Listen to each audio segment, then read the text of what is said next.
Jika kau mau menari tenggo ini denganku, aku akan menikabimu di sini, di depan semua orang. Jika kau mau menari tenggo ini denganku, aku akan menikabimu di sini, di depan semua orang, teriak Raka, sang miliarder, berdiri tegak di tengah Hotel Istana Jakarta, Balairung Nusantara, dengan segelas moktail berkilau di tangannya dan senyum mengejek terpampang di wajahnya. Kata-katanya jatuh seperti cambuk di tengah kesunyian ruangan yang penuh harap, dan seketika gelak tawa para tamu meledak. Gema tawa itu memantul ke lampu gantung kristal, ke dinding berlapis emas, ke lantai marmer yang seolah bergetar di bawah sepatu hak tinggi para ibu-ibu dan sepatu mengkilap para tuan-tuan. Di sana, di antara nampan-nampan moktail dan bayangan-bayangan yang bergerak halus, berdirilah dia. Alia, dengan seragam hitam dan celemek putihnya, menahan gemetar di tangannya sementara kerumunan orang menunjuk padanya seolah dia adalah tontonan murahan. Semua orang mengharapkan dia menolak, melarikan diri, hancur dalam air mata. Tak ada yang membayangkan bahwa malam itu, di balairung yang sama, takdir akan berbalik dengan cara yang akan membungkam setiap tawa yang terdengar. Lampu gantung kristal bersinar seperti matahari-matahari kecil yang tergantung di atas balairung megah Hotel Istana Jakarta. Musik orkes mengambang di udara, anggun, terukur, seolah setiap nada membungkuk hormat di hadapan para tamu berdasi rapi dan gaun sutra yang tertawa dengan segelas moktail berkilau di tangan mereka. Di tengah kemewahan itu, dialah yang menguasai ruangan. Raka, pewaris paling diincar di ibu kota, berjalan dengan keyakinan orang yang tak pernah punya kata tidak dalam hidupnya. Jas hitam dengan rompi putihnya yang sempurna dan senyum setengah sombong itu membuatnya jadi pusat perhatian semua mata. Di sampingnya, di antara nampan-nampan dan gerakan-gerakan halus, berdirilah dia. Alia, dengan seragam hitam dan celemek putihnya, rambutnya diikat rendah dalam sanggul yang memperlihatkan kelembutan wajahnya. Dia tidak mengenakan perhiasan, tidak mengenakan riasan berlebihan, hanya kesunyian seseorang yang telah belajar menjadi tak terlihat di tengah kemewahan orang lain. Para tamu berbisik penasaran ketika Raka mengangkat suaranya. "Ibu dan bapak sekalian," katanya sambil mengetuk-ngetuk lembut gelasnya dengan sendok perak. "Malam ini saya ingin melakukan sebuah eksperimen." Beberapa tertawa, yang lain menunggu penasaran. Raka melangkah mendekati Alia, yang memegang nampan moktail dengan kedua tangannya.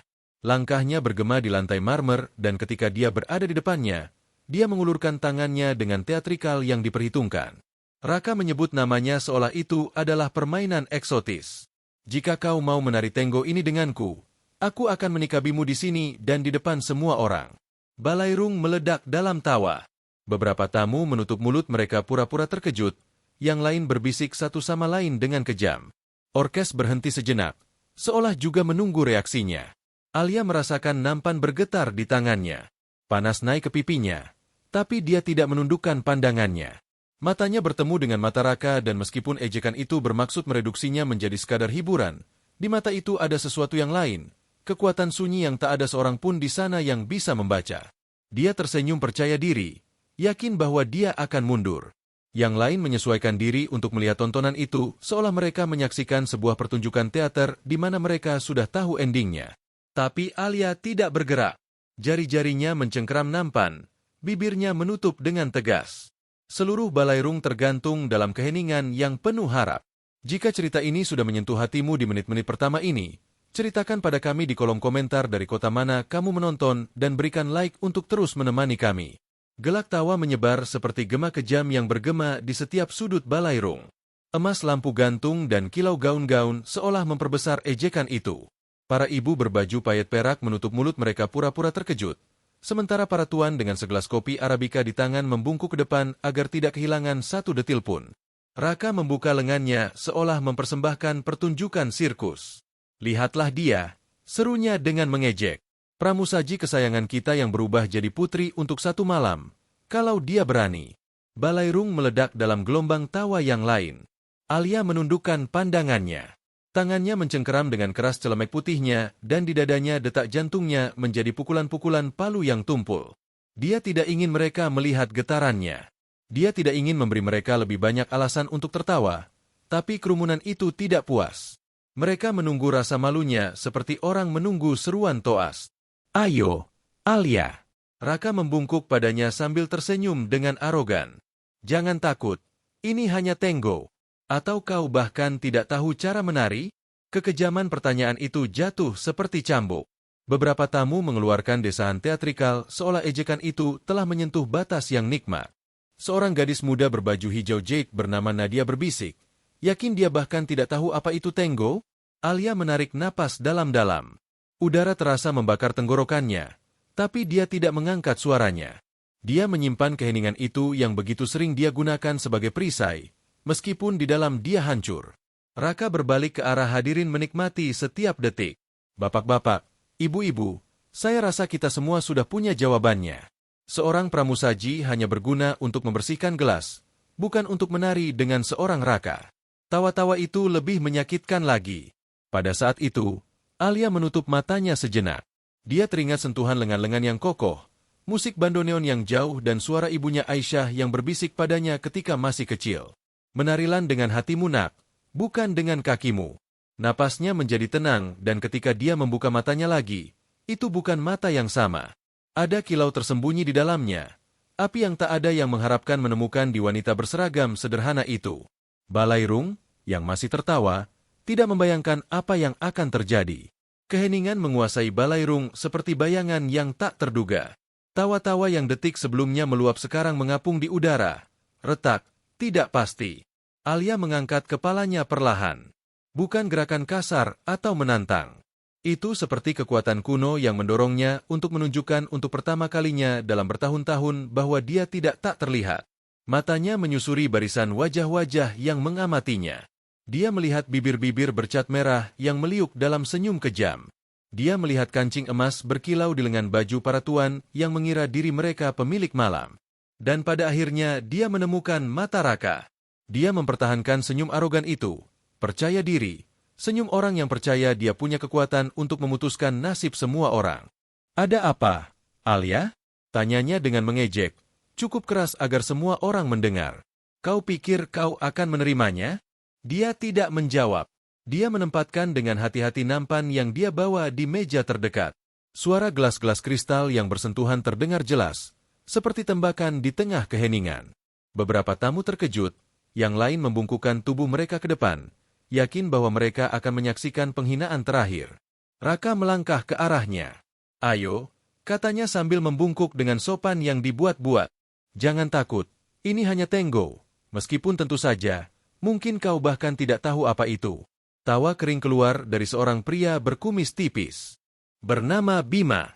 Betapa beraninya, komentarnya dengan senang. Seorang pramusaji yang mengira dirinya penari. Wanita berbaju hijau jade bernama Nadia menambahkan hampir tanpa bisa menahan tawa. Pasti dia tersandung kakinya sendiri. Alia mendengar semuanya, tapi tidak mengalihkan pandangannya dari Raka. Dia telah belajar menanggung racun kata-kata, beban tatapan yang mereduksinya menjadi tidak ada. Namun, malam itu ada sesuatu yang berbeda bergetar di dalam dirinya. Dia menarik napas dalam-dalam. Udara mengisi paru-parunya seolah dia telah menahannya bertahun-tahun.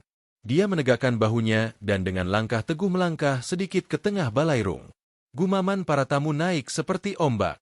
Kalian lihat dia? Bisik seorang ibu berambut perak bernama Ibu Ratna. Dia berani bergerak. Raka tersenyum lebih lebar, yakin dia punya kendali. Dia mengulurkan tangannya secara teatrikal seperti aktor yang menikmati perhatian. Jadi, kau menerima menari tango ini denganku? Tatapan menusuk padanya dengan intensitas yang hampir tak tertahankan. Orkes menunggu tak bergerak, biola-biola beku di udara.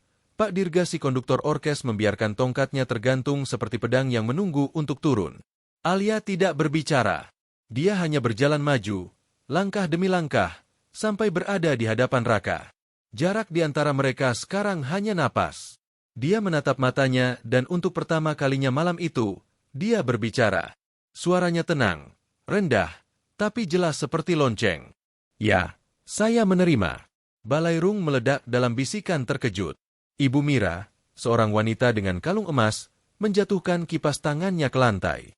Pak Harun, seorang tuan tua yang mengenal Alia dari suatu tempat, melebarkan matanya tidak percaya. Raka, di sisi lain, merasakan detak jantungnya tersandung. Dia tidak mengharapkan kata itu. Dia mengharapkan penolakan, air mata, pelarian. Tapi dia menerima. Suaranya tidak gemetar. Matanya tidak meminta belas kasihan. Dan sekarang, di hadapan semua orang, dia harus menari. Orkes mulai bergerak.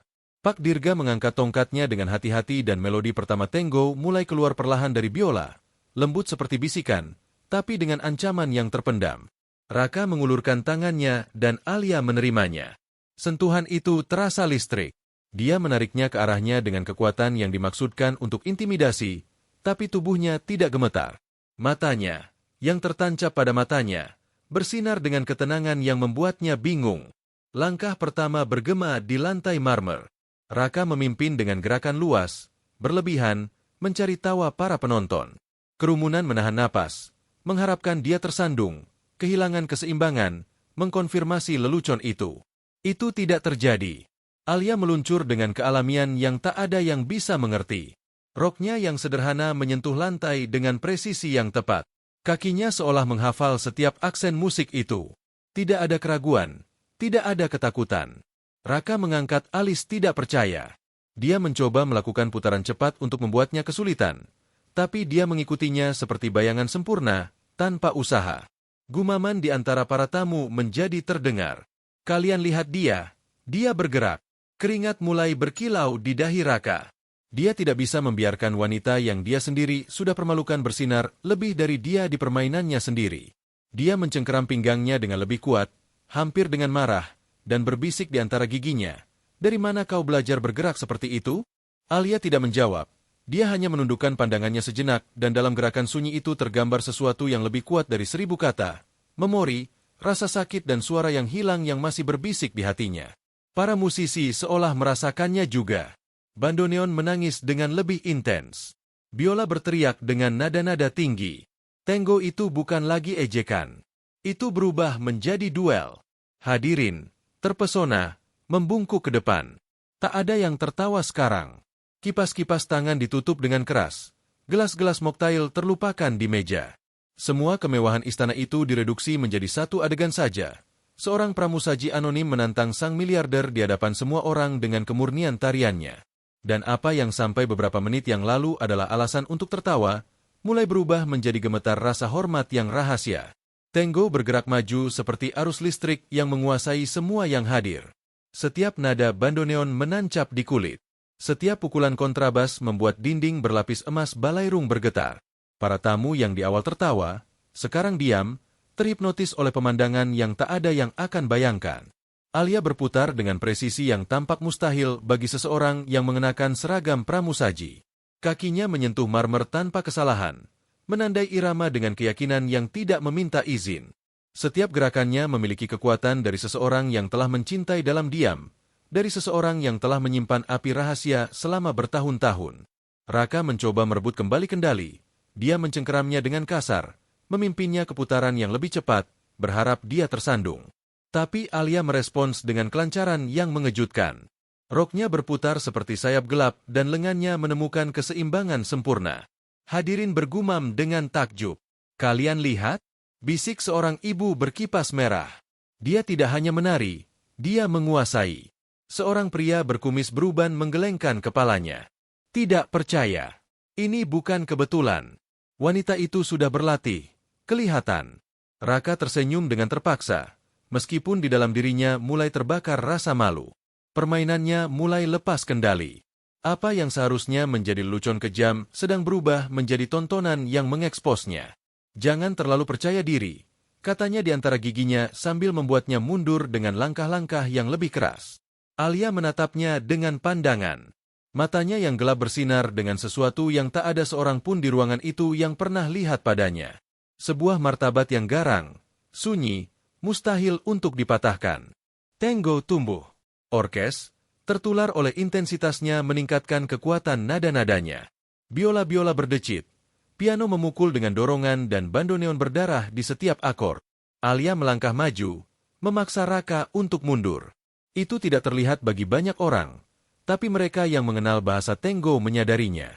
Dia tidak lagi mengikuti, dia memimpin.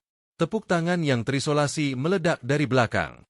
Tak ada yang berani mengikutinya, tapi gema tepukan itu memecah udara yang penuh. Raka mengeraskan ekspresinya. Dia mengatupkan rahangnya seperti binatang yang terpojok. Siapa kau sebenarnya? Bisiknya di telinga dengan nada yang tidak lagi mengejek, tapi putus asa. Alia tidak menjawab. Dia membiarkan dirinya terbawa oleh musik, oleh memori ibunya di sore-sore itu, di mana Tenggo adalah perlindungan. Setiap langkah adalah persembahan untuk suara yang hilang itu yang masih hidup di dadanya. Para tamu tidak lagi melihatnya dengan penghinaan. Ada takjub, hormat dan, di beberapa mata, bahkan kilau iri. Keridikulesan yang semua orang harapkan telah berubah menjadi keajaiban yang tak terduga. Dan sementara musik terus terbakar di udara, sebuah kepastian mulai melayang di atas balairung. Wanita itu tidak ada di sana untuk dipermalukan. Dia ada di sana untuk melepaskan kebenaran yang tak ada yang membayangkan. Tenggo terbakar di udara seperti api yang mustahil dipadamkan. Orkes, menyala oleh energi momen itu, bermain dengan kekuatan yang membuat lampu gantung kristal bergetar. Tak ada yang berani bicara. Kemewahan balairung telah berubah menjadi teater sunyi di mana semua adalah saksi dari misteri yang terungkap di depan mata mereka. Alia berputar dengan presisi hipnotis. Setiap langkah adalah pukulan memori. Sentuhan bandoneon mengingatkannya pada sore-sore di mana ibunya, di halaman yang sederhana membuatnya berputar di antara spray-spray yang dijemur. Menarilah dengan hatimu nak, bukan dengan kakimu.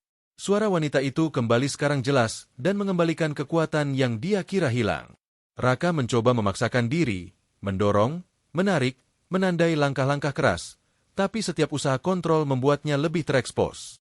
Wajahnya, yang di awal adalah topeng kesombongan, sekarang berkontraksi dengan ketegangan dari seseorang yang mulai kalah. Keringat membasahi dahinya, bibirnya yang terkatup mengungkapkan ketakutan untuk menjadi bahan tertawaan. Ini tidak mungkin nyata, gumam seorang wanita berbaju emas dengan mata tertuju pada pasangan itu. Perhatikan dia dengan baik, jawab seorang pria tua dengan suara serak. Wanita itu tidak belajar secara rahasia. Wanita itu lahir untuk ini. Langkah-langkah Alia menjadi lebih berani. Putaran tiba-tiba membuatnya membelakangi Raka dan ketika memandangnya melalui bahunya, pandangannya menetes dengan keyakinan yang membekukan darah sang miliarder. Dia bukan pramusaji yang patuh yang ingin dia pamerkan, dia adalah orang lain. Kerumunan menahan napas. Di setiap jeda musik, di setiap keheningan di antara irama, jantung semua orang berhenti. Bahkan para pramusaji yang tersembunyi di bayangan balairung telah meninggalkan nampan mereka untuk melihat. Alia menutup matanya sejenak dan membiarkan dirinya terseret oleh melodi. Di pikirannya muncul gambar ibunya, tawanya, tangannya yang memandu tangannya ketika dia masih anak kecil. Rasa sakit kehilangan sekarang berubah menjadi kekuatan. Setiap gerakan adalah dialog dengan hantu yang dicintai itu yang masih hidup di dalamnya. Raka merasakannya. Dia merasakan bahwa wanita yang ingin dia permalukan sedang menari dengan sekutu yang tak terlihat, dengan kekuatan yang mustahil untuk dilipat. Jari-jarinya mencengkeram dengan putus asa pinggang Alia. "Siapa kau?" bisiknya dengan amarah yang tertahan. Alia membuka matanya, dan di tengah balairung yang penuh dengan kemewahan dan kekejaman itu, dia menatapnya dengan tenang. Dia tidak mengatakan apa-apa, tapi keheningannya lebih memalukan dari kata apapun. Musik mencapai crescendo, biola-biola tercabik, piano memukul seperti guntur dan bandoneon menangis seolah pecah dari dalam. Hadirin bangkit dari kursi mereka tanpa tahu mengapa, terseret oleh emosi yang tidak bisa mereka tahan lagi. Apa yang dimulai sebagai ejekan telah berubah menjadi ritual, dan semua orang mengerti bahwa mereka menyaksikan sesuatu yang tak terulang. Tenggo mencapai ketinggian yang mustahil. Musik adalah raungan yang membuat kaca-kaca patri gemetar, ratapan dan teriakan pada saat yang sama. Udara begitu penuh dengan ketegangan sehingga tampak bahwa jika seseorang bernapas terlalu keras, kristal lampu gantung akan pecah. Alia berputar dengan keanggunan yang tanpa ampun. Tidak ada tersandung, tidak ada kesalahan. Setiap gerakan sempurna, seolah musik telah ditulis untuknya. Gaunnya yang sederhana bergerak dengan martabat yang tak terduga, seolah kain-kain yang sederhana telah berubah menjadi sutra di bawah cahaya balairung. Raka, sebaliknya, semakin kikuk. Arogansi dari langkah-langkah pertamanya telah menghilang. Sekarang yang memimpinnya adalah keputusasaan. Dia mencoba memaksakan putaran-putaran kasar, perubahan ritme yang keras, tapi setiap kali dia melakukannya dialah yang kehilangan keseimbangan. Alia, sebaliknya, mengalir dengan alami, memaksanya untuk mengikutinya tanpa ada yang menyadarinya. Ini mustahil. Geramnya di antara gigi dengan bibir menempel di telinga Alia. Alia mendengarnya, tapi tidak menjawab. Matanya tetap tertuju pada titik tak terlihat, pada kenangan suci itu di mana ibunya masih menari di sampingnya. Dia tidak butuh kata-kata. Keheningannya adalah senjata yang lebih tajam dari kalimat apapun. Di balkon-balkon atas, para tamu mulai bergumam dengan nada lain. Bukan lagi tawa, bukan lagi ejekan. Itu bisikan yang penuh dengan takjub. Saya mengenalnya, kata seorang wanita tua menyipitkan matanya. Tatapan itu, putaran-putaran itu, tidak mungkin, jawab seorang pria di sampingnya. Dia menghilang bertahun-tahun yang lalu. Di bawah, di samping meja-meja, seorang pengusaha mengangkat gelasnya tanpa mengalihkan pandangan. Wanita itu bukan pramusaji biasa. Dia memiliki darah seni di pembuluh darahnya. Ketegangan meningkat lebih lagi ketika Raka, putus asa untuk merebut kembali perhatian, mencoba gerakan berisiko. Dia menarik dengan kasar Alia untuk membuatnya berputar membelakanginya dan menariknya ke dadanya. Tapi kekuatannya begitu kikuk sehingga hampir menjatuhkannya. Jeritan tertahan melintas di balairung. Alia, bagaimanapun, tidak jatuh. Dia bertahan dengan keteguhan yang membuat semua orang terengah-engah. Kakinya menemukan irama yang tepat dan, alih-alih jatuh yang semua orang takutkan, dia melakukan putaran sempurna yang membuatnya berhadapan dengan Raka dengan wajah berjarak sentimeter dari wajahnya. Hadirin meledak dalam tepuk tangan spontan. Bukan kebiasaan untuk bertepuk tangan di tengah tarian, tapi tak ada yang bisa menahan diri. Seluruh balairung bergetar dengan energi yang tak dikenal, kekaguman, ketidakpercayaan. Emosi murni.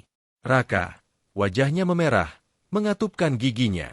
Dia merasakan bagaimana malam yang seharusnya menegaskan kekuasaannya sedang berubah menjadi penghinaan terbesarnya. Dan yang terburuk, setiap tatapan tidak lagi padanya, semuanya pada Alia. Musik terus tumbuh, seolah meramalkan bahwa sesuatu akan terungkap. Dan pada saat itu banyak yang mulai mengerti bahwa Alia bukan wanita yang semua orang kira.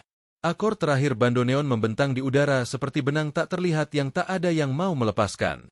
Biola-biola padam perlahan. Piano melepaskan nada rendah dan tiba-tiba keheningan menjadi absolut. Alia tetap tak bergerak dengan napas terengah-engah dan wajah menyala karena usaha. Raka masih menahannya, tapi tangannya gemetar. Topeng kepercayaan diri telah runtuh. Sekarang dialah yang tampak kecil di hadapannya. Hadirin tidak langsung bertepuk tangan. Mereka terlalu terkejut. Gema Tenggo masih bergetar di tulang setiap tamu. Tak ada yang tahu apakah mereka harus memecah momen suci itu dengan suara yang begitu vulgar seperti tepukan, sampai tepuk tangan yang sendirian bergema dari belakang balairung. Seorang pria tua berambut putih dan berbaju gelap telah memberikan pukulan pertama dengan tangannya. Yang lain mengikutinya dan yang lain lagi sampai dalam hitungan detik seluruh istana bangkit untuk bertepuk tangan. Tepuk tangan bergema seperti guntur. Beberapa berteriak bravo, yang lain menangis tanpa mengerti mengapa dan banyak yang saling memandang dengan ketidakpercayaan. Pramusaji itu, yang beberapa menit sebelumnya adalah objek ejekan, telah menaklukkan setiap hati di ruangan itu. Alia menundukkan pandangannya dengan rendah hati sambil menerima pengakuan itu yang tidak pernah dia cari. Tapi Raka membatu. Pipinya terbakar malu. Tepuk tangan bukan untuknya, tidak pernah, dan kebenaran itu merobeknya. Di tengah gemuruh tepukan, sebuah suara terangkat jelas, kuat, memecah udara. Wanita itu bukan orang asing. Seluruh balairung langsung jatuh sunyi. Tangan-tangan berhenti, napas-napas membeku. Semua berbalik ke pria yang telah berbicara. Seorang pria tua berpenampilan elegan duduk di baris depan dengan sapu tangan putih di sakunya. Dia berdiri. Dengan perlahan. Tatapannya tertancap pada Alia dan bibirnya gemetar sebelum mengucapkan kata-kata berikutnya. Dia adalah anak perempuan Aisyah, penari besar itu. Gumaman melintas di ruangan seperti petir. Aisyah, yang dari teater Jakarta. Mustahil. Dia meninggal lebih dari 1 dekade yang lalu. Mata Alia menjadi basah mendengar nama itu. Dadanya berkontraksi seolah simpul tak terlihat mencekiknya. Dia tidak pernah ingin mendengar kebenaran itu di depan umum. Dia tidak pernah ingin menanggung nama keluarga itu di hadapan orang asing. Tapi tidak ada lagi cara untuk menyembunyikannya. Pria tua itu melangkah maju dengan terharu. Saya mengenalinya di putaran-putarannya, di kekuatan lengannya. Katanya dengan suara gemetar, "Kau menari persis seperti ibumu." Dengan hati yang sama murni, balairung meledak dalam gumaman yang lebih besar lagi, bercampur dengan air mata dan takjub. Alia, dengan suara yang retak hampir hanya bisa berbisik, "Ya, saya anak perempuannya." Rahasia telah terungkap. Gumaman hadirin memekakkan telinga. Beberapa tidak bisa percaya apa yang mereka dengar. Yang lain mencoba mengingat pertunjukan-pertunjukan kuno di mana mereka telah melihat Aisyah yang legendaris bersinar di panggung-panggung. Raka menelan ludah. Nama keluarga itu terdengar terlalu familiar. Tapi dia tidak pernah membayangkan bahwa wanita yang menyajikan gelas di istananya sendiri memiliki darah itu di pembuluh darahnya. Alia berdiri dengan napas terengah-engah, tidak tahu apakah dia harus lari atau bertahan. Tangannya gemetar, bukan karena malu, tapi karena masa lalu telah terbuka seperti luka yang tidak pernah selesai menutup. Pria tua yang telah mengenalinya maju perlahan sampai berada di hadapannya. "Ibumu adalah legenda," katanya dengan suara yang retak oleh emosi. "Saya melihatnya menari di negara ini bertahun-tahun yang lalu. Tak ada yang memiliki apinya dan sekarang saya melihatnya dalam dirimu." Alia menundukkan pandangan menahan air mata. "Ibu saya meninggal ketika saya masih anak kecil," bisiknya. Penyakit menggerogotinya dalam diam, jauh dari panggung, jauh dari segalanya. Para tamu mendengarkan dalam keheningan absolut. Bahkan yang paling arogan, mereka yang sebelumnya tertawa, sekarang tersentuh. Alia melanjutkan dengan suara terputus-putus. "Setelah kematiannya saya mencari ayah saya, tapi dia menutup pintu untuk saya. Dia tidak pernah mau mengakui saya sebagai anak. Baginya, saya hanya kesalahan." Gumaman kemarahan melintas di ruangan. Seorang ibu berkalung mutiara membawa tangannya ke dada. "Betapa kejamnya!" serunya. Alia menarik napas dalam-dalam. Matanya bersinar dengan air mata yang ditahan. "Saya tumbuh sendiri dengan kenangan ibu saya sebagai satu-satunya panduan, dan meskipun saya memiliki tarian di darah saya meninggalkannya. Saya tidak tahan mendengar musik tanpa merasakan ketidakhadirannya. Saya akhirnya mencari pekerjaan di mana saya bisa, dan di sini saya menemukan tempat ini. Menjadi pramusaji adalah cara saya untuk bertahan hidup dan menyembunyikan siapa saya." Ruangan itu bisu. Tak ada yang berani memecah momen itu. Raka, merasa perhatian hadirin lepas sepenuhnya darinya, ikut campur dengan suara yang penuh ironi. "Jadi, kau memutuskan untuk bersembunyi di balik seragam. Apa gunanya memiliki anugerah jika kau menguburnya di bawah rasa malu?" Alia menatapnya dengan tenang. Matanya tidak menunjukkan amarah, tapi sesuatu yang lebih dalam. "Itu bukan rasa malu, itu rasa sakit. Menari adalah kehilangannya lagi setiap malam. Karena itu saya diam. Karena itu saya bersembunyi." Pria tua itu meletakkan tangan yang gemetar di bahunya dan bagaimanapun, malam ini kau telah membawanya kembali. Ibumu ada di sini di setiap langkahmu. Air mata akhirnya mengalir di wajah Alia. Bukan air mata kesedihan, tapi pembebasan. Seluruh hadirin menahan napas. Pramusaji itu telah berubah menjadi pewaris legenda di depan mata mereka, dan sang miliarder yang mencoba mempermalukannya sedang direduksi menjadi gema yang tidak nyaman di tengah pengungkapan itu. Raka melangkah maju mengibas-ngibaskan debu tak terlihat dari jaketnya. Bibirnya gemetar antara amarah dan ketidakpercayaan. Tangannya terkepal, tapi tidak ada tempat untuk melepaskan frustrasinya. "Baiklah," katanya dengan suara yang mencoba terdengar tegas tapi retak. "Kau menari dengan baik, itu jelas. Tapi jangan lupa, Alia, bahwa kau ada di sini karena aku mengizinkannya. Ini adalah rumahku, tamusku, pestaku." Gumaman tidak puas melintas di antara para tamu. Beberapa menggelengkan kepala dengan tidak setuju. "Rumahmu, tapi bukan kehormatan," kata seorang wanita berambut perak dengan tegas. Raka mengabaikan komentar itu dan melanjutkan. "Apa yang terjadi malam ini adalah bukti bahwa aku yang memberimu kesempatan untuk bersinar. Jika bukan karena tantanganku, kau akan tetap di kegelapan, melayani tanpa ada yang melihatmu." Alia mengangkat pandangannya. Matanya tidak lagi basah, melainkan penuh ketenangan yang menusuk. "Aku tidak meminta kesempatan darimu, Raka. Aku hanya menerima tantanganmu. Kaulah yang memanggilku ke tengah balairung." Para tamu mengangguk dalam diam. Itu benar. Semua orang mendengarnya. Dia tidak mencari protagonisme, tambah sebuah suara di antara hadirin. "Andalah yang mengeksposnya." Warna memudar dari wajah Raka. Tidak pernah dalam hidupnya seseorang menghadapinya seperti itu, dan apalagi di hadapan seluruh elit yang berkumpul di istananya. "Ini absurd," gemburnya, meskipun suaranya tidak lagi memiliki kekuatan yang sama. Alia menarik napas dalam-dalam. "Saya tidak absurd. Saya adalah anak perempuan dari ibu yang mengajari saya menari dengan hati. Dan meskipun saya menyembunyikannya selama bertahun-tahun, malam ini saya telah menemukannya kembali. Tepuk tangan spontan kembali melintas di ruangan. Kali ini tidak malu-malu atau terisolasi, itu adalah raungan kolektif. Para tamu bangkit berdiri bertepuk tangan dengan penuh semangat. Raka terkepung oleh ovasi itu yang bukan miliknya. Dia mencoba tersenyum, tapi ekspresinya pecah. Kekuatan yang selalu melindunginya hancur di depan matanya sendiri, dan pada saat itu dia memahami sesuatu yang menerobosnya seperti pisau. Penghinaan itu bukan lagi milik Alia, itu miliknya. Ovasi masih bergema di dinding berlapis emas balairung ketika Raka, wajahnya merah, mengangkat tangannya meminta keheningan. Dia kesulitan bernapas. Dia merasakan tekanan 100 tatapan, menembus dirinya seperti pisau. Topeng miliarder yang tak tersentuh telah jatuh dan dia tahu itu. Dengarkan saya, katanya dengan suara gemetar yang mencoba terdengar tegas. Semua ini adalah kesalahpahaman. Gumaman ketidakpercayaan terangkat di antara para tamu. Tak ada yang tampak percaya. Raka melangkah ke arah Alia. Aku tidak bermaksud menyinggungmu, tambahnya memaksakan senyum. Apa yang terjadi di sini tidak terduga. Aku akui aku salah dalam caranya, tapi dia berhenti dramatis. Mungkin takdir menginginkan kita bertemu seperti ini. Kata takdir melayang di udara, berat. Beberapa saling memandang dengan ketidakpercayaan, yang lain dengan kemarahan. Takdir, ulang seorang wanita bergaun merah, hampir meludahkan kata itu. Kau mempermalukannya di hadapan semua orang. Raka mengabaikan komentar itu. Dia mendekat lebih ke Alia, mengulurkan tangannya dengan gerakan hikmat.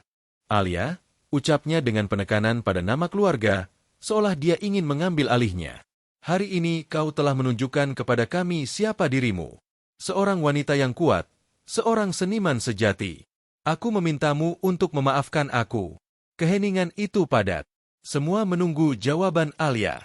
Dia mengamatinya dalam diam. Napasnya tenang, tapi di dalam dirinya pusaran kenangan dan emosi menerobosnya. Dia teringat momen ketika ibunya mengatakan bahwa martabat tidak dapat dinegosiasikan, bahwa kemurnian hati lebih berharga dari kekayaan apapun. Maaf, katanya akhirnya dengan suara tegas. Kau tahu apa arti kata itu, Raka? Itu bukan trik untuk membersihkan kebanggaanmu yang terluka. Maaf adalah tindakan kebenaran.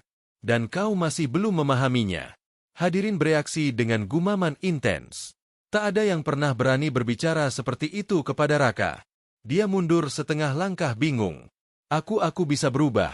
Aku berjanji padamu. Alia menggeleng dengan lembut. Aku tidak mencari agar kau berubah untukku.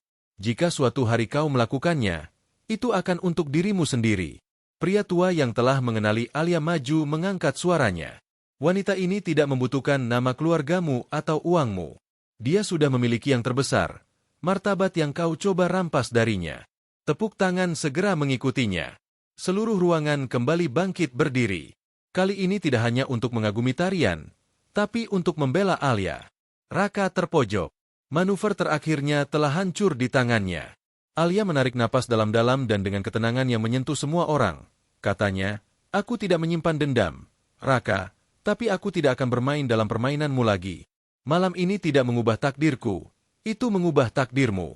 Hadirin meledak dalam sorak-sorai dan Raka, kalah, menundukkan kepalanya untuk pertama kalinya dalam hidupnya. Balairung istana tampak berbeda. Tawa-tawa kejam dari hampir 1 jam yang lalu telah berubah menjadi paduan suara sorak-sorai dan tepuk tangan. Gema ovasi itu tampak tidak ada habisnya. Tak ada yang berbicara tentang Raka, tak ada yang mengomentari kekayaannya atau keanehannya. Semuanya berputar di sekitar Alia. Dia tetap di tengah dengan seragam masih terpasang. Air mata mengalir di wajahnya dan mata menyala dengan cahaya yang tak ada yang pernah lihat sepanjang malam. Wanita yang tak terlihat telah berhenti menjadi demikian selamanya. Pria tua yang telah mengenalinya mengangkat gelas. Hari ini kita telah menyaksikan keajaiban, katanya dengan hikmat. Tidak hanya kembalinya roh Aisyah, tapi penebusan warisannya dalam kekuatan anak perempuannya. Hadirin bersulang dengannya mengangkat gelas sementara beberapa menyanyikan namanya. Alia, Alia. Raka di sudut mengamati dengan wajah pucat. Tak ada yang melihatnya lagi dengan kekaguman. Mereka yang biasa menertawakan leluconnya sekarang menghindarinya dengan pandangan. Penghinaan itu total, tapi berbeda dari yang dia coba provokasi. Ini membawa beban kebenaran. Alia menarik napas dalam-dalam, melangkah maju dan mengangkat suaranya jelas, tegas, bergema di setiap sudut.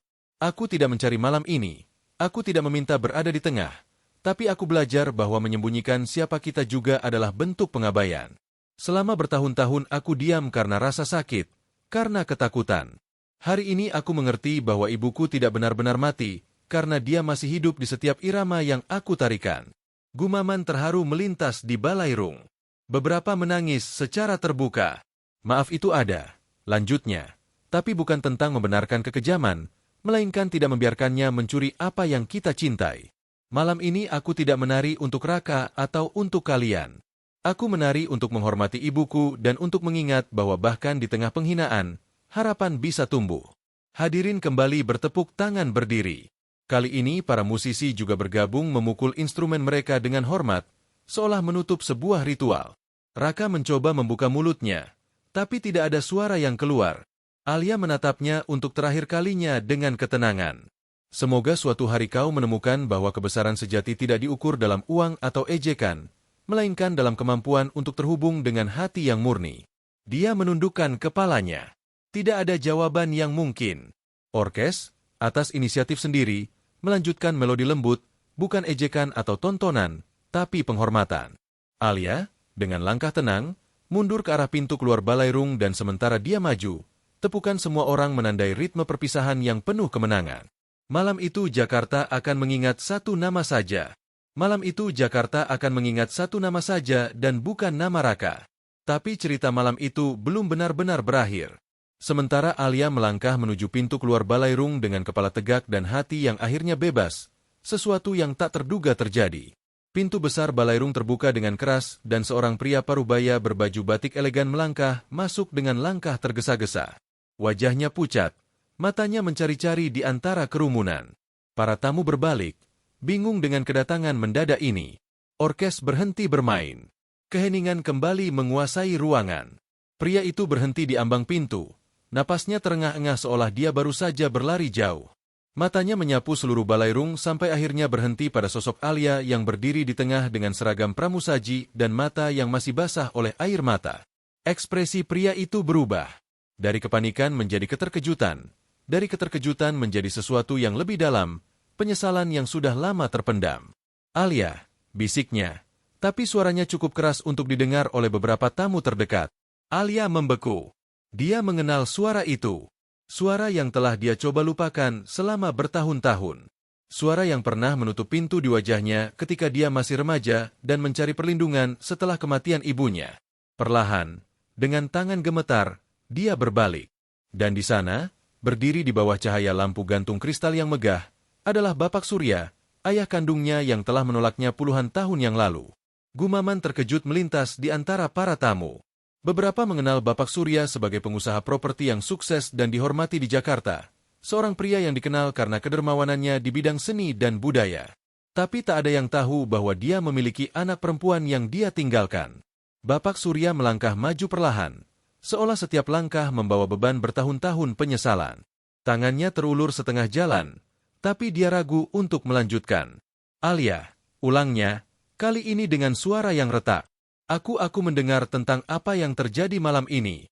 Seseorang memberitahuku bahwa kau di sini, bahwa kau menari, bahwa kau mengungkapkan siapa dirimu. Alia berdiri kaku, tidak bergerak.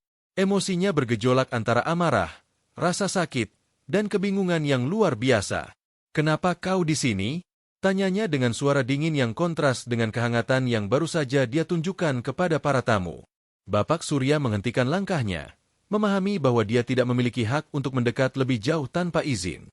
Matanya dipenuhi air mata. Aku di sini karena aku salah, katanya dengan suara bergetar. Aku di sini karena selama bertahun-tahun aku hidup dengan penyesalan yang menggerogoti jiwaku. Aku di sini karena malam ini, ketika aku mendengar bahwa anak perempuanku berdiri di depan semua orang dengan keberanian yang tidak pernah kumiliki, aku tahu aku tidak bisa lagi bersembunyi dari kesalahanku. Ruangan itu sunyi seperti kuburan. Setiap orang menahan napas, menyadari bahwa mereka menyaksikan momen yang sangat pribadi dan sangat menyakitkan. Ibu Ratna, wanita berambut perak yang lebih awal telah membela Alia, meletakkan tangannya di dadanya, matanya berair. Pak Harun, tuan tua yang pertama kali mengenali Alia, menggelengkan kepalanya perlahan, merasakan beban yang dibawa oleh pengakuan ini. Alia merasakan dadanya sesak. Bertahun-tahun dia telah membayangkan momen ini, momen ketika ayahnya datang kembali, meminta maaf, mengakui kesalahannya. Tapi sekarang, ketika itu benar-benar terjadi, dia tidak tahu bagaimana harus merespons. "Kau menolakku," katanya akhirnya. Suaranya bergetar tapi tegas. "Ketika ibu meninggal, ketika aku masih anak kecil yang tidak punya siapa-siapa, aku datang ke rumahmu. Aku berdiri di depan pintu itu dengan tas kecil berisi semua yang kumiliki. Aku memohon padamu untuk menerimaku. Dan apa yang kau lakukan? Kau menutup pintu itu di wajahku. Kau bilang aku bukan anakmu. Kau bilang ibuku berbohong." Bapak Surya menundukkan kepalanya, tidak mampu menatap mata anaknya. Air matanya jatuh ke lantai marmer. "Aku tahu," bisiknya. "Aku ingat momen itu setiap hari dalam hidupku. Dan setiap hari aku membenci diriku sendiri karenanya." Alia melangkah maju, amarahnya mulai meluap. "Kau tahu betapa sulitnya tumbuh tanpa ayah? Tanpa keluarga? Aku hidup di jalanan, bekerja sejak usia 14 tahun hanya untuk bisa makan. Aku tidur di tempat-tempat yang bahkan tidak layak untuk hewan. Aku menanggung pelecehan, penghinaan, dan kesendirian yang tidak bisa kau bayangkan. Dan semua itu karena kau terlalu pengecut untuk mengakui kesalahanmu." Kata-katanya menghantam Bapak Surya seperti pukulan fisik. Dia terhuyung-huyung mundur, tangannya menutupi wajahnya. Beberapa tamu mulai berbisik, beberapa dengan simpati, beberapa dengan penghakiman. Raka, yang selama ini berdiri di sudut dengan wajah pucat, merasakan sesuatu yang aneh di dadanya. Untuk pertama kalinya malam itu, dia melihat penderitaan yang nyata, bukan tontonan atau drama yang diciptakan untuk hiburan, tapi rasa sakit manusia yang sejati. Dan dia menyadari bahwa dia sendiri telah menjadi bagian dari rasa sakit itu dengan cara dia memperlakukan Alia. Bapak Surya perlahan menurunkan tangannya. Matanya merah, wajahnya basah oleh air mata. "Kau benar," katanya dengan suara yang hampir tidak terdengar. "Aku pengecut. Aku egois. Ketika ibumu hamil, aku takut. Takut akan apa yang akan dikatakan orang-orang. Takut akan bagaimana keluargaku akan bereaksi. Ibumu adalah penari yang cantik dan berbakat, tapi dia berasal dari latar belakang yang sederhana. Keluargaku tidak akan menerimanya. Jadi aku memilih untuk menyangkal semuanya. Aku memilih untuk menyelamatkan reputasiku dengan mengorbankan kalian berdua." Dia berhenti sejenak, menelan ludah dengan susah payah. "Dan ketika ibumu meninggal, ketika kau datang kepadaku, aku melihat wajahnya dalam wajahmu. Aku melihat semua kesalahanku terpantul di matamu. Dan aku tidak bisa menanggungnya. Jadi aku menutup pintu itu, bukan karena aku tidak tahu kau adalah anakku, tapi karena aku terlalu lemah untuk menghadapi kebenaran." Alia merasakan air matanya mengalir lagi, tapi kali ini bukan air mata pembebasan atau kemenangan. Ini adalah air mata dari luka lama yang kembali terbuka. "Kau menghancurkan hidupku," bisiknya. "Kau menghancurkan masa kecilku." Bapak Surya mengangguk perlahan. "Aku tahu, dan tidak ada yang bisa kulakukan untuk memperbaikinya. Tapi aku di sini malam ini bukan untuk meminta pengampunanmu, meskipun aku sangat menginginkannya. Aku di sini untuk mengatakan kebenaran di hadapan semua orang ini, kebenaran yang seharusnya kukatakan puluhan tahun yang lalu." Dia berbalik menghadap para tamu yang mengamati dengan mata terpaku. Suaranya menjadi lebih keras, lebih jelas. "Nama saya Bapak Surya. Saya adalah ayah dari Alia. Saya adalah pria yang menghamili Aisyah, penari hebat itu, dan kemudian meninggalkannya karena saya malu. Saya adalah pria yang menolak anak perempuannya sendiri ketika dia membutuhkan saya paling banyak. Saya adalah pengecut yang telah hidup dalam kepalsuan selama bertahun-tahun, berpura-pura menjadi dermawan dan pria terhormat, sementara saya membiarkan darah dagingku sendiri menderita sendirian." Gumaman mengalir melalui kerumunan seperti gelombang. Ibu Mira menjatuhkan kipas tangannya untuk kedua kalinya malam itu. Bima, pria berkumis tipis yang lebih awal mengejek Alia, tampak terkejut dan malu. Nadia, gadis berbaju hijau jade, menutup mulutnya dengan tangan, matanya lebar. Bapak Surya melanjutkan, suaranya sekarang penuh dengan emosi yang tidak tertahankan. "Saya telah menyaksikan dari jauh selama bertahun-tahun, terlalu pengecut untuk mendekati. Saya tahu di mana Alia bekerja. Saya tahu dia berjuang. Saya tahu dia menyembunyikan bakatnya karena rasa sakit itu terlalu besar. Dan saya tidak melakukan apa-apa. Saya hanya mengamati, seperti pengecut yang saya ini. Tapi malam ini, ketika saya mendengar bahwa dia menari, bahwa dia mengungkapkan siapa dirinya, bahwa dia menunjukkan kepada semua orang kekuatan yang dia warisi dari ibunya, saya tidak bisa lagi diam. Saya harus datang. Saya harus mengakui kesalahan saya di depan semua orang, sama seperti dia mengakui identitasnya. Dia berbalik kembali ke Alia, berlutut di lantai marmer yang dingin di depan ratusan pasang mata yang mengamati. Posisi itu, seorang pengusaha sukses dan dihormati berlutut di hadapan seorang wanita berseragam pramusaji, mengirimkan gelombang kejut melalui balairung.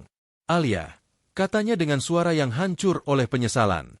Aku tidak meminta pengampunanmu. Aku tidak layak mendapatkannya. Aku hanya meminta satu hal. Izinkan aku untuk mengakui di hadapan dunia bahwa kau adalah anakku. Izinkan aku untuk akhirnya memberikanmu nama yang seharusnya selalu menjadi milikmu. Izinkan aku untuk mengembalikan apa yang telah kucuri darimu, identitasmu sebagai anak dari Bapak Surya dan Aisyah. Alia berdiri di sana, seluruh tubuhnya gemetar.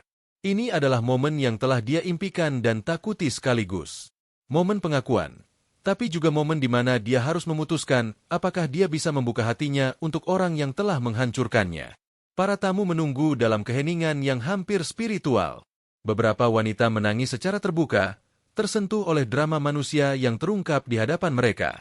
Pak Dirga, konduktor orkes, menyeka matanya dengan lengan bajunya.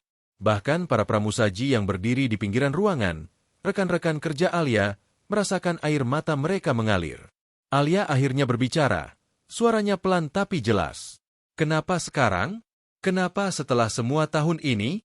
Kenapa malam ini? Bapak Surya tetap berlutut, kepalanya masih tertunduk. Karena aku pengecut yang membutuhkan melihat keberanian anakku sendiri, untuk akhirnya menemukan sedikit keberanian dalam diriku.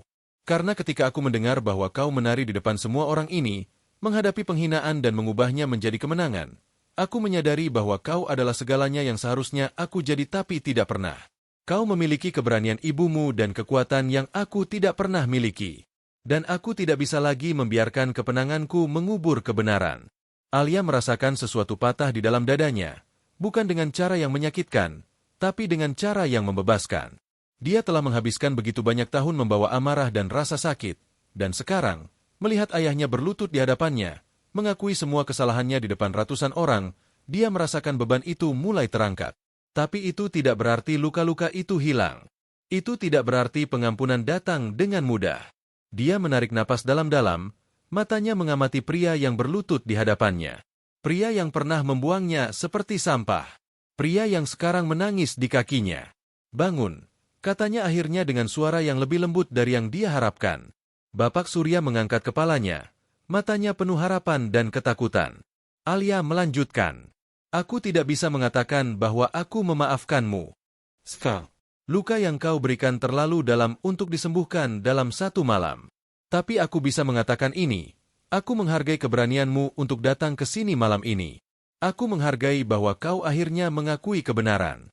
Dan mungkin, dengan waktu, kita bisa menemukan jalan untuk membangun sesuatu yang baru, bukan sebagai ayah dan anak yang hilang waktu, tapi sebagai dua orang yang mencoba menyembuhkan luka-luka lama.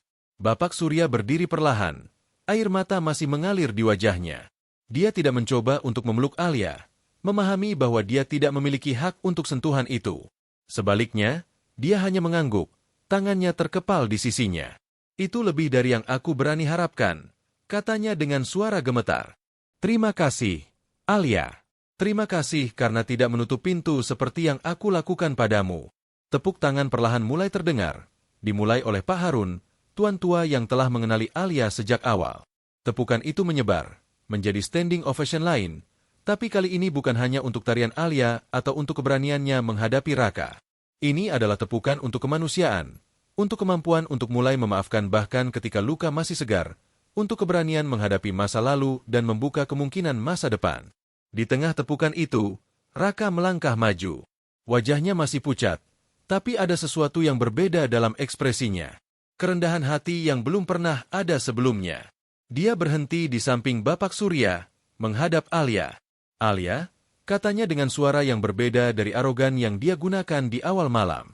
Melihat apa yang baru saja terjadi, Melihat keberanian ayahmu untuk mengakui kesalahannya dan kebesaran hatimu dalam responsnya, aku menyadari sesuatu. Dia berhenti sejenak, menelan ludah. Aku menyadari bahwa aku tidak berbeda dari Bapak Surya puluhan tahun yang lalu. Aku adalah orang yang menggunakan kekuasaan dan posisiku untuk meremehkan orang lain. Aku adalah orang yang memilih ego daripada kemanusiaan.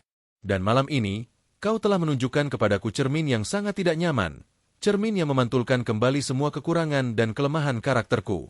Para tamu, yang telah duduk kembali setelah standing ovation, sekarang duduk dengan perhatian penuh, mendengarkan dengan seksama.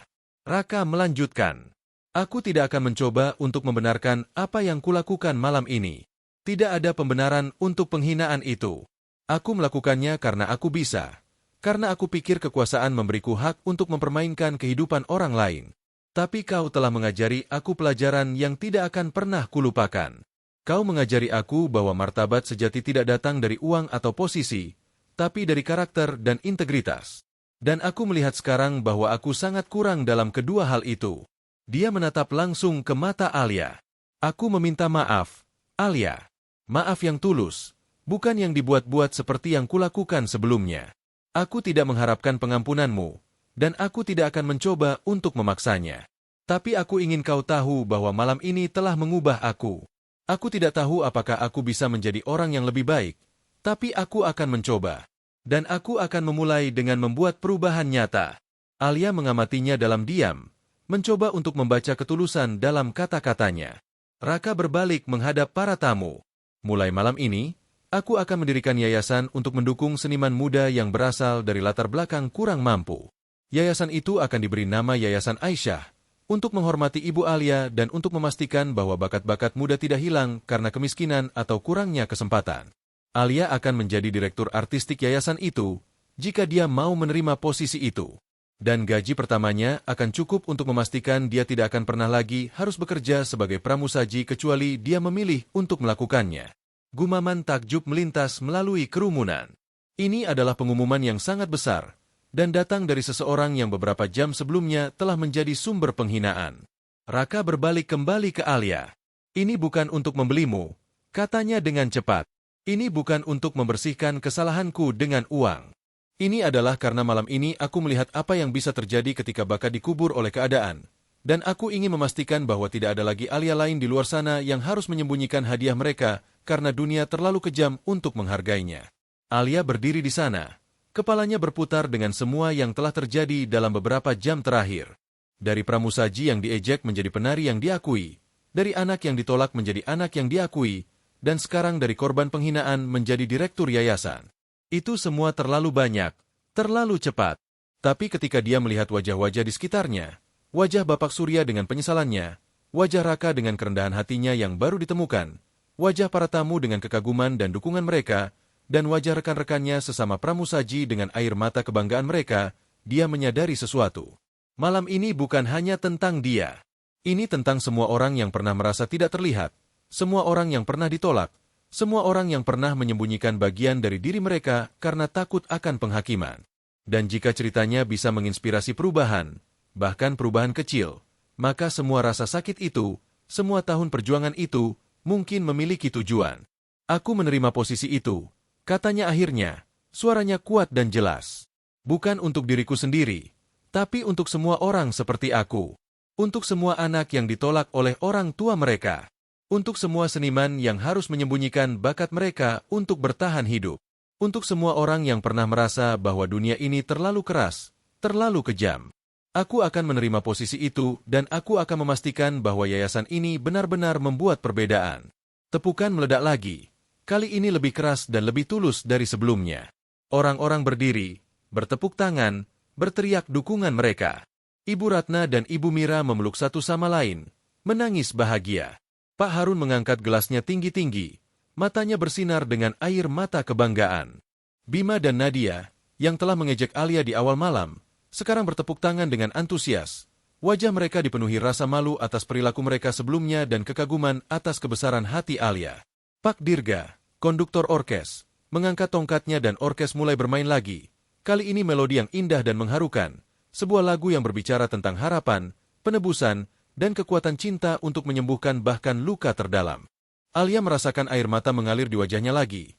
Tapi kali ini mereka adalah air mata dari emosi yang campur aduk, kesedihan untuk semua yang hilang, kelegaan untuk semua yang akhirnya diungkapkan, harapan untuk masa depan yang bisa lebih baik, dan cinta untuk ibu yang telah mengajarinya untuk menari dengan hati, yang telah meninggalkannya dengan hadiah yang bahkan kematian tidak bisa mengambilnya.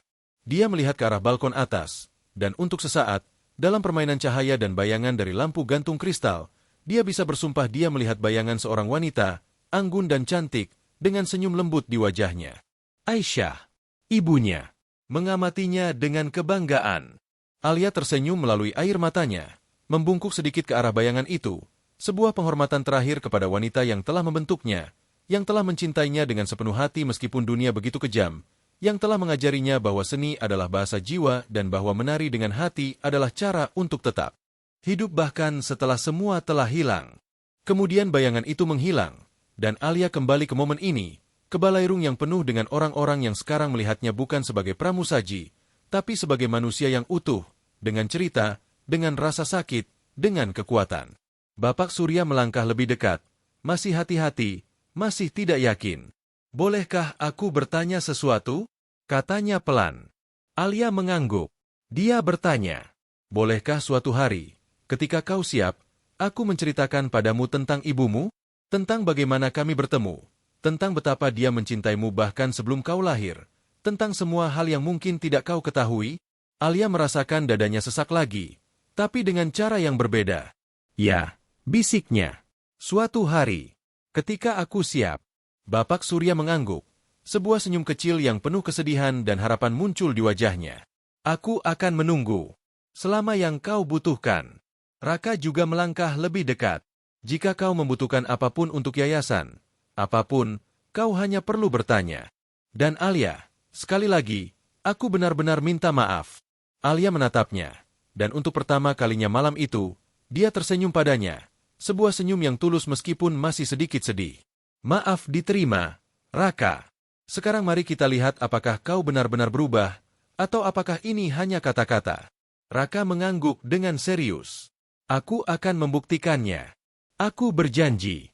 Saat malam semakin larut, para tamu mulai berdatangan ke Alia satu persatu, memperkenalkan diri, menawarkan dukungan, berbagi cerita mereka sendiri tentang perjuangan dan penebusan.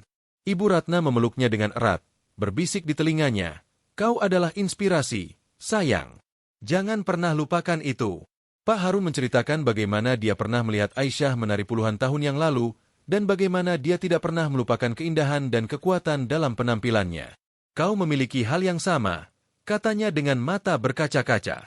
Sama persis. Bahkan Bima dan Nadia mendekatinya. Wajah mereka dipenuhi rasa malu. Kami minta maaf, kata Nadia dengan pelan. Kami tidak tahu. Kami hanya mengikuti orang lain. Alia meletakkan tangannya di bahu Nadia. Kita semua melakukan kesalahan. Yang penting adalah belajar dari mereka. Bima mengangguk dengan sungguh-sungguh. Kami akan melakukannya. Kami berjanji. Saat para tamu akhirnya mulai meninggalkan balairung, satu persatu, masih berbisik tentang malam yang luar biasa itu, Alia menemukan dirinya berdiri sendirian di tengah ruangan yang sekarang hampir kosong. Lampu gantung kristal masih bersinar terang, lantai marmer masih mengkilap, tapi sekarang ruangan itu terasa berbeda. Tidak lagi menakutkan atau mengintimidasi. Hanya sebuah ruangan. Hanya sebuah tempat di mana sesuatu yang luar biasa telah terjadi. Pak Seno, kepala keamanan yang telah bekerja di hotel selama bertahun-tahun, mendekatinya dengan langkah pelan. Nona Alia, katanya dengan hormat, menggunakan gelar yang belum pernah dia gunakan sebelumnya. Kami semua sangat bangga dengan Anda malam ini. Kami, para staf, Anda menunjukkan kepada mereka semua bahwa kami bukan hanya tak terlihat, bahwa kami adalah manusia dengan cerita dan martabat. Alia tersenyum padanya, matanya berair lagi. Terima kasih, Pak Seno. Itu berarti sangat banyak bagi saya. Rekan-rekannya, para pramusaji lain yang telah bekerja bersamanya, mengelilinginya, memeluknya, mengucapkan selamat padanya. Beberapa dari mereka menangis, yang lain tertawa dengan gembira. Semua dari mereka tersentuh oleh apa yang telah mereka saksikan. Kau adalah pahlawan kami, kata seorang pramusaji muda bernama Dian. Kau menunjukkan kepada kami bahwa kita tidak harus menerima begitu saja cara orang memperlakukan kita. Bahwa kita memiliki nilai, tidak peduli apa pekerjaan kita. Alia memeluk mereka semua, merasakan kehangatan dan dukungan mereka, menyadari bahwa ini, persahabatan ini, solidaritas ini, adalah hadiah yang sama berharganya dengan pengakuan ayahnya atau yayasan yang dijanjikan Raka. Akhirnya, hanya Alia, Bapak Surya, dan Raka yang tersisa di balairung yang besar. Mereka berdiri dalam keheningan yang nyaman, masing-masing terhilang dalam pikiran mereka sendiri. Bapak Surya akhirnya berbicara. Aku harus pergi sekarang. Tapi aku ingin memberikan ini padamu. Dia mengulurkan amplop putih yang tebal. Alia menerimanya dengan ragu-ragu, membukanya. Di dalamnya ada sebuah sertifikat tanah dan kunci. Ini adalah rumah tempat ibumu tumbuh besar, kata Bapak Surya dengan pelan. Rumah kakek nenekmu. Setelah mereka meninggal, aku membelinya. Aku tidak bisa membiarkannya jatuh ke tangan orang lain. Aku selalu bermaksud untuk memberikannya padamu, tapi aku tidak pernah memiliki keberanian. Sekarang, aku ingin kau memilikinya. Ini milikmu. Ini bagian dari warisanmu. Alia menatap sertifikat itu, tangannya gemetar. Rumah ibunya. Rumah di mana Aisyah pernah tinggal, bermimpi, menari. Terima kasih, bisiknya. Suaranya hampir tidak terdengar. Bapak Surya mengangguk, kemudian perlahan berjalan menuju pintu keluar. Sebelum dia menghilang, dia berbalik sekali lagi. Aku mencintai ibumu, Alia. Aku benar-benar mencintainya. Dan aku mencintaimu, meskipun aku tidak pernah menunjukkannya. Aku harap suatu hari kau bisa percaya itu. Kemudian dia pergi, meninggalkan Alia dengan air mata yang mengalir deras. Raka mendekatinya, menawarkan sapu tangan. Ini adalah banyak untuk diproses, katanya dengan lembut. Alia menerima sapu tangan itu, mengelap matanya. Ya, terlalu banyak. Raka ragu sejenak, kemudian berkata, untuk apa nilainya? Aku pikir kau luar biasa. Dan aku tidak hanya berbicara tentang tarianmu. Aku berbicara tentang kekuatanmu, kebesaran hatimu, kemampuanmu untuk melihat orang-orang di luar kesalahan terburuk mereka. Itu adalah hadiah yang langka. Alia melihat padanya, benar-benar melihatnya untuk pertama kalinya malam itu. Dan dia melihat bukan pria arogan yang telah mengejeknya, tapi manusia yang cacat dan terluka dengan caranya sendiri. Manusia yang mungkin, hanya mungkin, benar-benar ingin berubah. Terima kasih, Raka, katanya dengan tulus. Dan terima kasih untuk yayasan itu. Aku akan memastikan itu benar-benar membuat perbedaan. Raka tersenyum. Aku tahu kau akan melakukannya. Dan aku akan di sana untuk mendukungmu setiap langkah di jalan. Bukan sebagai bos atau dermawan, tapi sebagai seseorang yang belajar dari kesalahannya dan ingin melakukan yang lebih baik. Mereka berdiri di sana beberapa saat lagi, dalam balairung yang sekarang sunyi kecuali untuk gema lembut dari musik yang telah dimainkan, dari kata-kata yang telah diucapkan, dari emosi yang telah dibagikan. Kemudian Alia berbalik dan berjalan menuju pintu keluar, kepalanya tegak, langkahnya percaya diri. Dia masih mengenakan seragam pramusaji hitam dan celemek putih, tapi sekarang mereka terasa berbeda. Bukan lagi simbol ketidakberadaan, tapi pengingat dari mana dia datang dan seberapa jauh dia telah melangkah. Saat dia melangkah keluar ke malam Jakarta yang sejuk, dia menoleh ke atas ke langit yang penuh dengan bintang. Ibu, bisiknya ke kegelapan. Aku melakukannya. Aku akhirnya menari lagi. Dan aku merasa kau menari bersamaku. Dan di suatu tempat, di antara bintang-bintang itu, Alia bisa bersumpah dia mendengar bisikan lembut, sebuah suara yang dia kenal dengan baik, suara yang telah membimbingnya sepanjang hidupnya meskipun sudah lama hilang. Aku bangga padamu, sayangku. Sangat bangga. Teruslah menari. Selalu menari dengan hatimu. Alia tersenyum. Air matanya kering sekarang. Hatinya terasa lebih ringan dari yang pernah dia rasakan dalam bertahun-tahun. Dia melangkah ke dalam malam, menuju masa depan yang tidak pasti tapi penuh dengan kemungkinan, menuju kehidupan yang akhirnya miliknya sendiri. Dan sementara dia berjalan, dia mulai bersenandung melodi tango yang lembut, melodinya yang telah membawanya melalui malam yang paling luar biasa dalam hidupnya, melodi yang akan tetap bersamanya selamanya. Karena beberapa tarian tidak pernah benar-benar berakhir. Mereka hanya berubah, berkembang, menjadi sesuatu yang baru. Dan malam itu, di balairung Hotel Istana Jakarta, sebuah tarian telah dimulai yang akan terus bergema jauh melampaui dinding-dinding istana itu, menyentuh hati dan mengubah hidup dengan cara yang tidak akan pernah bisa dibayangkan oleh siapapun yang hadir di sana. Malam itu, Alia tidak hanya menemukan kembali dirinya, dia menemukan kembali harapan. Dan kadang-kadang, itu adalah hadiah terbesar dari semuanya.